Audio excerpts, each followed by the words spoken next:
ça va. En fait, il y a un petit souci parce que du coup, mes notes sont sur ma tablette et ma tablette elle enregistre le son.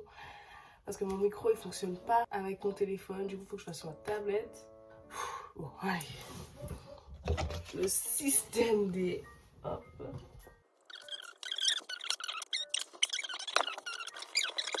Alors, salut les gars, j'espère que vous allez bien du coup, parce que j'ai pas dit. Aujourd'hui on se retrouve pour une vidéo que vous aimez trop. J'adore faire ces vidéos, sauf que ça fait longtemps que j'en ai pas fait parce que les cours, voilà. Du coup en fait, aujourd'hui on se retrouve pour une petite histoire de mythes et légendes. Aujourd'hui on va parler de quoi? On va parler de Trou à mon coco. Ok, c'était bien fonctionné, ça fait 10 fois que je recommence.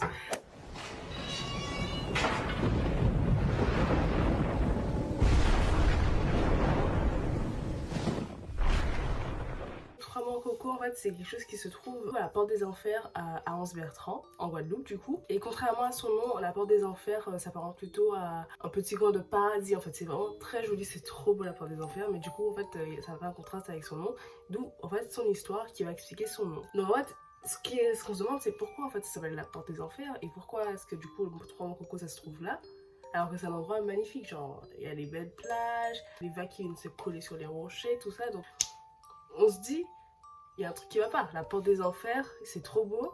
Et en fait, tu vois, chose qu'il faut savoir, c'est qu'avant, à la porte des enfers, du coup, il y avait une arche en fait. Mais maintenant, elle n'existe plus trop parce que l'érosion, tout ça. Et c'est exactement là en fait où tout va se passer. Toute l'histoire que je vais vous raconter, elle va se passer en fait. Alors, nous avons un personnage qui s'appelle Madame Grandfond. Cette dame était une personne extrêmement riche en Guadeloupe. Du coup, elle possédait une distillerie. Elle a rapporté beaucoup d'argent. Cette distillerie se situait à l'emplacement actuel du moulin Grandfond Macaille. Du coup, c'est à Anse-Bertrand. Donc, en fait, cette dame-là, elle a vraiment bien vécu. Ses affaires prospéraient. Elle était riche, en fait, tout simplement. Donc, elle vivait bien. Elle avait de l'argent, une belle maison, une belle voiture, tout ça, voilà. Et du coup, dans sa distillerie, qu'est-ce qu'elle vendait? Elle vendait du rhum. C'est un peu comme pour Zevalos. Là, on faisait du rhum, du sucre, etc. Mais en fait, à cette période-là, le rhum se vend hyper bien, genre vraiment c'est la pépite. Cette dame là habitait dans une belle et grande maison créole, une belle bâtisse, vraiment. Et en fait c'est ce qui montrait qu'elle était riche, c'est que du coup elle avait des beaux vêtements, une belle maison, la distillerie était très belle, elle s'habillait bien, elle était soignée, etc. Et du coup ça prouvait qu'elle était bel et bien riche. Elle avait deux filles qui étaient toujours très bien habillées avec des beaux tissus, des beaux motifs. Vous voyez un peu à cette époque la signification des tissus, c'est important. Enfin, il y a des tissus qui ont des significations et elle avait toujours les tissus les plus voilà quoi. Et ces tissus en fait qu'elle achetait, devinez d'où ils viennent de Paris. Donc c'est vraiment tu vois. Et en fait en opposition avec ce personnage donc de Madame Grandfond, il y a Mancoco. Mancoco en fait c'est une dame qui est jalouse du coup de cette situation de Madame Grandfond. Elle est très jalouse, elle n'arrive pas à subvenir à tous ses besoins et puis je sais pas moi elle veut vivre une vie de rêve. Et du coup elle a des difficultés à vivre cette vie de rêve parce que du coup elle a des trucs à payer, des choses à faire. Elle devient un peu envieuse du personnage de Madame Grandfond. C'est quelque chose qui a perduré au fil des années. Plus la situation de Madame Grandfond s'améliorait, plus elle devenait envieuse. Par exemple, quand elle passait devant chez elle, elle se disait putain, j'aurais trop aimé avoir une maison comme ça. Morocco, elle a deux filles aussi, et c'est ce qui va la pousser dans ce côté malsain en fait, c'est que du coup ces filles, elles, c'est vraiment très différent. Elles recoulent leur robe tout le temps parce que ça se déchire, les tissus sont pas ouf, enfin, c'est pas les tissus de Paris. Et du coup, elle commence vraiment à éprouver de la haine par rapport à Madame Grandfond parce que du coup Madame Grandfond, elle a deux filles comme elle et qui sont en très bonne santé, qui ont des beaux habits, etc. Et quand elle voit sa situation à elle, elle voit qu'elle est tout le temps obligée de recoudre les robes, que les tissus ne tiennent pas, que c'est pas beau, que ces tissus, c'est pas des tissus qui montrent une très bonne image d'elle, de la classe sociale en fait. Et plus les jours et les années passent, plus en fait, elle n'arrêtait pas de se dire que par tous les moyens, en fait, elle serait riche un jour et qu'elle n'abandonnerait pas tant qu'elle ne serait pas riche. Ça devient tellement une obsession qu'en fait, elle se met à rêver qu'elle serait une dame de la haute, une femme aisée, etc. Elle se disait en fait que par tous les moyens, elle serait riche et peu importe les conséquences, elle serait riche. Et en fait, cette dame, elle a une vision un peu paradoxale de son projet. C'est-à-dire qu'en fait, elle a une vision du travail qui est qu'en fait, même si on travaille, parce qu'en fait, elle a un salaire, mais son salaire sert approximativement à répondre aux besoins de sa famille. Donc elles sont trois parce que du coup, il n'y a pas de mari. Et son salaire, enfin, elles vivent avec, mais un centime de moins et elles sont à la rue quoi. Elle a un rapport au travail qui est très négatif, c'est-à-dire qu'en fait elle se dit qu'en fait personne ne va être riche en travaillant, ça n'existe pas, que personne ne sera jamais riche en travaillant. Alors à cette époque, il existe des marabouts. Et en fait, un jour, Mancoco décide d'aller voir l'un d'entre eux.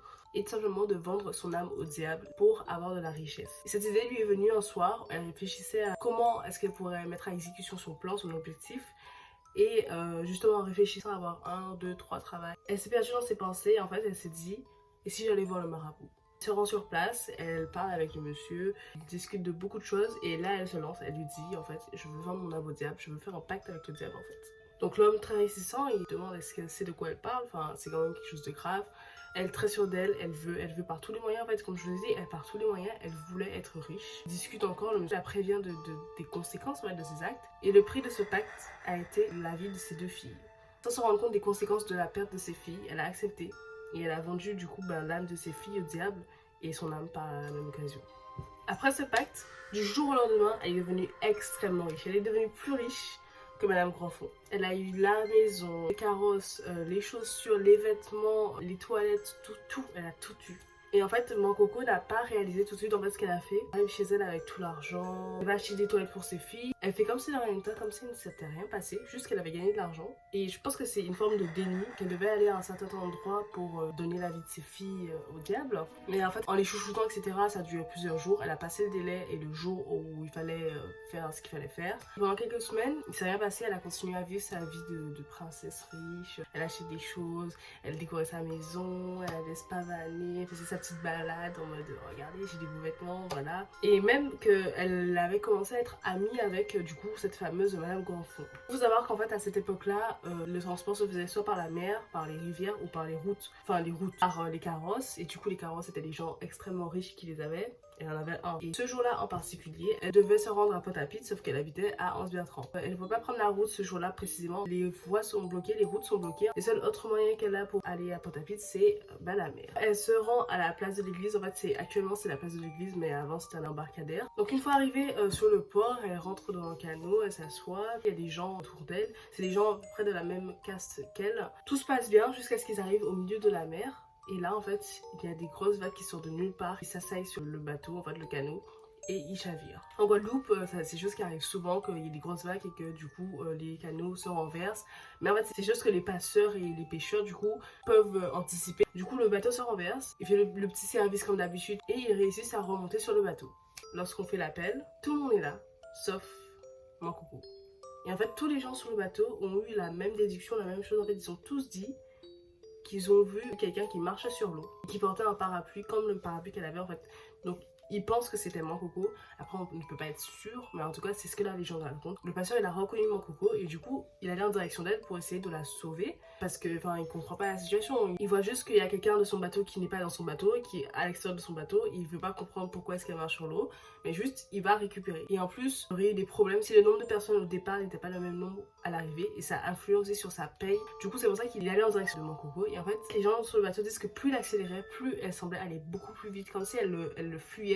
Tant bien que mal, il n'a pas abandonné parce que du coup c'est quelque chose qui influe sur sa paye comme j'ai dit. Du coup c'est pour ça qu'il a continué à la suivre. Et finalement en fait Mankoko qui s'est rendu compte qu'il les suivait. Enfin, je sais pas si c'est vraiment Mankoko ou si c'est une entité. Mais en tout cas cette personne s'est rendu compte que le bateau les suivait et du coup elle a coupé à droite et elle est rentrée dans une grotte. Le bateau qui a vu cela l'a suivi, du coup il est rentré dans cette grotte. Ils se suivaient vraiment de pas loin même si elle allait beaucoup plus vite. Ils avaient toujours un œil sur elle, du coup le temps qu'ils rentrent dans la grotte, elle n'aurait pas pu disparaître comme ça. Et pendant des heures et des heures, ils ont continué à chercher, à appeler. Tout le monde cherchait dans la grotte parce que c'était une petite grotte, c'était pas une grotte énorme. En fait les gens avaient du retard, du coup ils ont dû rentrer au port. Le monsieur bien évidemment a eu des problèmes parce qu'il n'a pas ramené le nombre de personnes qui étaient convenues.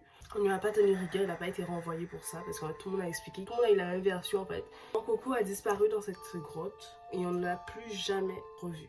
En fait, le diable est venu récupérer son dû, vu qu'elle n'a pas donné la vie de ses filles, il a récupéré sa vie à elle. Maintenant, elle est prisonnière de ce lieu, c'est pour ça qu'on appelle maintenant le trou à Mankoko. Si vous voulez, je vous raconterai d'autres histoires sur la porte des enfers. Il y a beaucoup d'histoires autour de ça et c'est pour ça qu'en fait elle est allée là-bas. Parce que c'est la porte des enfers du coup. Même si c'est très beau, c'est la porte des enfers. Elle a été convoquée entre guillemets à la porte des enfers pour payer son dû de sa vie. Après ces événements, en fait, on dit que dans la porte des enfers, du coup, au trou à Mankoko, donc dans cette grotte, se trouverait une table en pierre. Le midi, on entend des bruits d'assiettes, des bruits de gens qui mangent, comme s'il y a vraiment beaucoup de monde. Et en fait, ça serait maintenant la peine de Mankoko, ça serait de cuisiner, de travailler à vie pour le diable et pour ses congénères. Ce serait des choses ignobles qu'elle cuisinerait. Ça serait sa sentence à jamais d'être prisonnière et d'être à son service, en fait. Aussi, maintenant, on dit que les hommes politiques viendraient s'asseoir à cette table pour discuter d'un arrangement éventuel pour une victoire assurée. Et du coup, maman Coco serait forcée d'assister à ça et de vivre en fait la vie qu'elle déteste, c'est-à-dire une vie où elle travaille tout le temps, parce que du coup, elle doit travailler le soir, le midi, le matin. Ces filles, elles, si vous voulez savoir, j'ai cru comprendre qu'en fait, elles ont continué leur vie comme si de rien n'était. Et c'est comme si elles ont oublié leur mère, mais sans vraiment l'oublier. Du coup, elles ont continué leur vie et la belle maison, etc. Tout ça a disparu du jour au lendemain. Pareil, en fait, aussi vite que ça arrivait, c'est reparti. Elles ont continué leur vie normalement, comme si elles avaient oublié ce qui s'était passé. Et que pour elles, en fait, leur mère était juste partie. Du coup, c'est la fin de cette petite histoire. J'espère qu'elle t'aura plu. Voilà, moi j'ai adoré faire ça, c'était trop cool, ça m'avait manqué. Je sais pas trop quoi tirer de cette histoire, en tout cas c'est pour ça qu'on appelle le 3 mois coucou le 3 mois coucou, parce que du coup c'est là qu'elle a été prise au piège, c'est sa prison en fait. Enfin, quand on est à la porte des enfers, c'est mon père qui m'a dit, donc ça n'a rien à voir avec l'histoire, mais voilà, je lui mettrai un petit bonus. Mon père m'a dit que quand on est à la porte des enfers, et que surtout quand on va pêcher, il m'a dit quand on va à la pointe pour pêcher, en fait je crois qu'il y a une pointe, je sais pas trop, quand on va à la pointe pour pêcher, quand on entend des gens ou une dame qui nous appelle, faut pas aller. Il faut rentrer chez soi en fait. Et si tu, en fait, c'est surtout quand tu restes, je crois, plus d'une heure ou deux. Il m'a dit qu'en gros, si tu pêches trop longtemps là-bas, si t'entends une dame t'appeler ou quelqu'un t'appeler, tu pars parce que si tu restes un peu plus longtemps, tu disparais. C'est mon papa qui m'a raconté et du coup, je vous le transmets. Je trouve ça incroyable. Genre, en fait, que ce soit mon père qui me dit ça, il m'a dit que ça lui est déjà arrivé d'entendre des gens parler ou des dames l'appeler alors qu'il est tout seul. Hein. D'entendre une dame l'appeler quand il était à la porte des enfers. Enfin, tu vois, en fait, c'est un endroit. C'est de la mer en fait, du coup ça s'appelle la porte des enfers, mais en gros tu peux aller pêcher là, genre vraiment c'est comme si tu vas pêcher à la faute des châteaux quoi, tu vois, genre c'est la pointe et tout, il y a les vagues et tout, donc les poissons miam miam, tu vois. Du coup aller là pour pêcher c'est super, genre t'as des bonnes pêches, et du coup je pense aussi ça doit être un petit truc, vu que tu peux bien pêcher, le diable aussi peut bien pêcher ta vie quoi. Mon père il m'a déjà raconté que du coup il a entendu une dame l'appeler, et il était tout seul, du coup il est parti d'une force. Donc voilà, je vous raconte ça. Je trouve ça trop bizarre, mais bon voilà. Moi j'aimerais bien aller voir peut-être, ou je sais pas encore qu'est-ce que je pourrais faire là-bas. En tout cas je sais qu'à la maison de Ceballos, je veux peut-être essayer d'y aller pour faire un petit vlog, voilà, pour voir qu'est-ce qui se passe. Et une fois à Morocco, ben, dites-moi si vous voulez que je fasse un truc là-bas.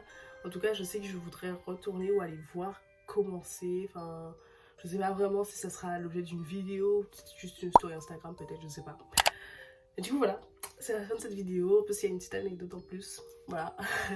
Du coup j'espère que cette vidéo t'aura plu. Et puis voilà, bisous.